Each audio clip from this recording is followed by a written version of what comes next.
troublesome and unmotivated days, your managers will light the day. Relying to each other makes the task easier.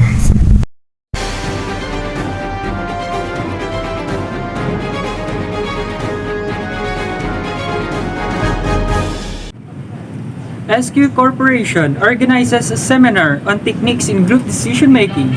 Here is Ira Fabro for the report. Today's event, November 30, 2021, the group of SQ organized a seminar held in their company. In the latest seminar, they shared the techniques and goal in group decision making. The goal of a group decision making technique is to improve effectiveness by removing barriers and roadblocks like the ones mentioned before. Making consists of four techniques. The interacting group technique, brainstorming, nominal group, the electronic meeting. The interacting group technique is a popular way for team members to conduct an unconstrained discussion about an issue. Participants make suggestions for solution and select the best course of action. Brainstorming is a well-known method of generating ideas in the groups. The season leader introduces a topic or question, defines the season rules, and then the group contributes suggestions in round-robin fashion. In brainstorming, participants are required to observe the following procedure. Generate as many as possible, be creative, freewheeling, imaginative, build upon, extend or combine earlier ideas, and withhold criticism of other ideas. Nominal group wherein individual members meet face-to-face to pool their judgments in a structured but independent manner. Electronic meeting is a method of decision-making in which participants communicate through computers, providing anonymity of remarks and vote aggression.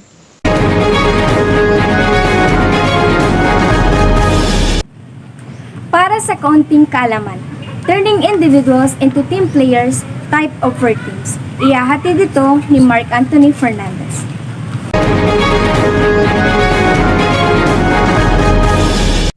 We can see in this video that individual workers are chosen to work as a team for the trending Netflix movie, Squid Game. Alam niyo ba that we can turn an individual into a team player when available options consist of the following? Selection. In searching for team players, it must be remembered that not all people are alike. Some were born natural team players, while others could become team players if they are properly trained. Training. It is a way of turning individuals into team players. They should be made to attend training courses in problem solving, communication, negotiation, conflict management, and coaching. Rewards are the powerful motivators. This is also true if it is directed towards effective teamwork. With adequate rewards, team members would be motivated to be effective team players. Team players are indispensable human assets of many organizations, and these organizations would want to make sure that they are available when their services are needed. Organizations must provide the right environment so they can become possible. Konting kaalaman. Alam niyo ba na there are 4 common types of teams? These are problem-solving teams, self-managed work teams, cross-functional teams, and virtual teams. Problem-solving teams are groups of 5 to 12 employees from the same department who meet for a few hours each week to discuss ways of improving quality, efficiency, and work environment. Self-managed work teams are one that is empowered to make decisions about work schedules, task allocations, job skills training, performance evaluation, selection of new team members, and controlling quality of work. The advantages of self-managed work teams are improved flexibility of staff, the reduced number of job classifications result to more efficient operations, absenteeism and turnover rates are lower, and organizational commitment and job satisfaction are at higher levels. It also have disadvantages like implementing the concept takes time, as long as several years. The cost of training the team members is high, and there are inefficiencies created during the training period, and some employees are not able to adapt to a team structure. A cross-functional team is one composed of employees from about the same hierarchical levels but from different work areas who come together to accomplish a task. The advantage of cross-functional team is that it allows people from different units to perform the following: exchange information, develop new ideas, solve problems, coordinate complex projects. While the main disadvantage is that it consumes much time as the members learn to work with diversity and complexity.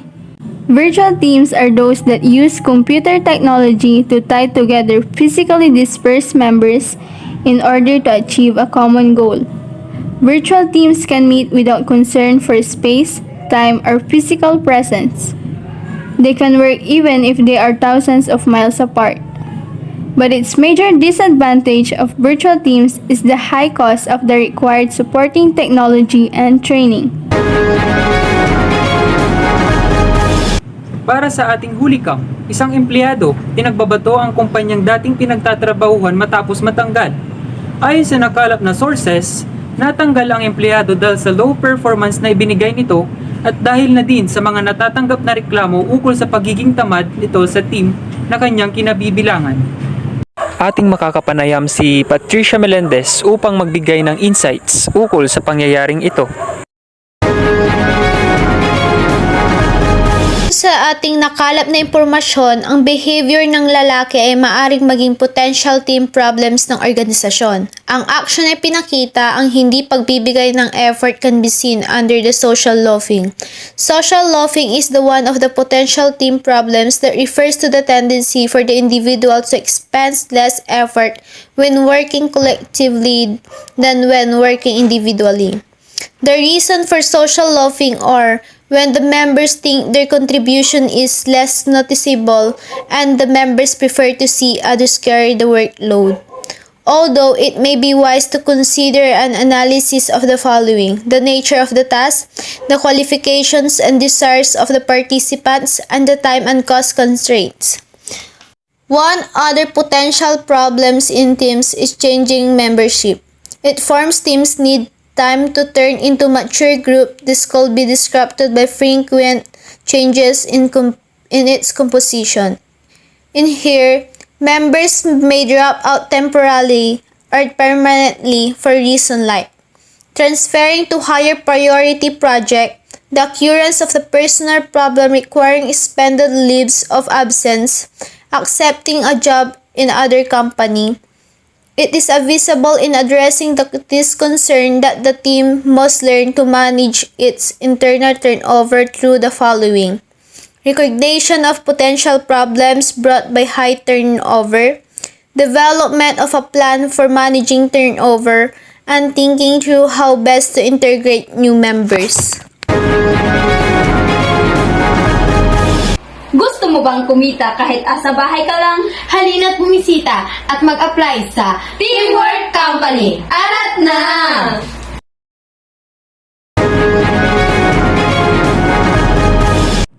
Pampag-good vibes na iyong hinahanap ngayong araw.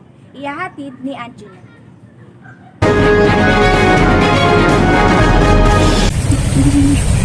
Hello mga kaigan, this is Mark Logan.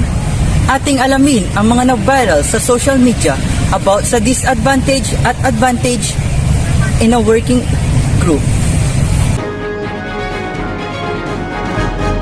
Advantage: more input from various perspectives can be made available for effective decision making.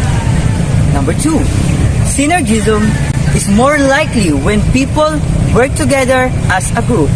And number 3, people in a groups are more supportive of decisions that were formulated with their assistance. Number 4, it's allowed the efficient exchange of information for effective problem solving.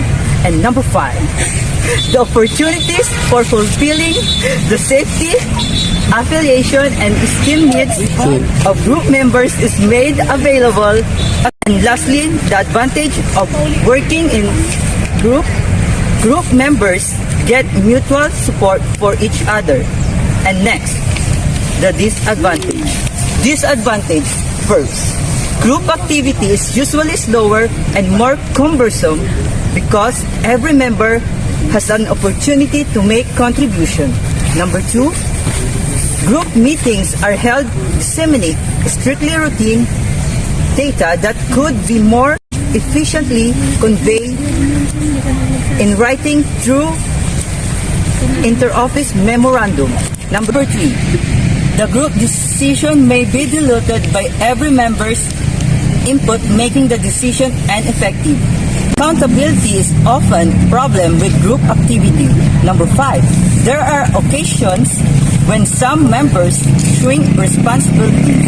And lastly, the disadvantage in a working place is number 6, when the group is highly cohesive and motivated, outside criticism tends to be ignored as group members look inward for reinforcement of each other's opinions. At iyon ang ating nakalap sa ating pagpapatlol. At kung may video kayong gustong i-share nyo po sa ating official Facebook page, Mark Logan.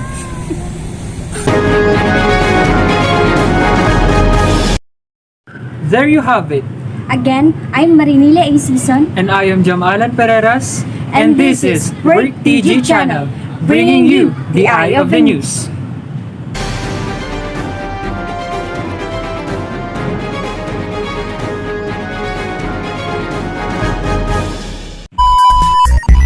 Good day. This is Work TG.